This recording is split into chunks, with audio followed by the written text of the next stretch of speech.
Hello বন্ধুরা, আমি উর্জা চলে এসেছি আর একটি নতুন ভিডিও নিয়ে। এখন সকালবেলা দেখো, আমি ঘুম থেকে উঠে এবার দুধ খাচ্ছি। দুধ খাওয়ার পর আমি এবার পড়তে বসে গেছি। এরপর স্কুলে যেসব হোমওয়ার্কগুলো বাকি আছে সেগুলো কমপ্লিট করে নেব। স্নান সেরে আমি স্কুলের জন্য রেডি হচ্ছি। আজ আমার টিফিনে ছিল পনির রেজালা। ও, তোমাদেরকে তো বলাই হয়নি, আজ আমাদের স্কুলে কোনো ক্লাস হবে না, কারণ আজ আছে আমাদের খেলার হিট। তাই আমরা 5 বন্ধু মিলে খেলার শেষে একটা ছোট পিকনিক করব।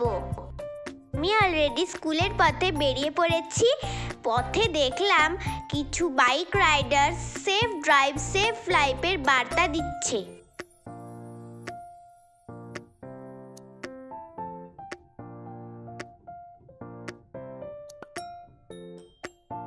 দেখো মন্দিরটা কত সুন্দর, জানো এটা মা কালীর মন্দির। মাঠের কাছে যেহেতু মা কালী ও মহাদেবের মন্দির ছিল, তাই আমরা সেখানে প্রণাম করে এলাম। মাঠ থেকে ফিরলাম বাড়িতে। হিটে কি আমি উঠলাম জানতে চোখ রাখো নেক্সট ব্লগে।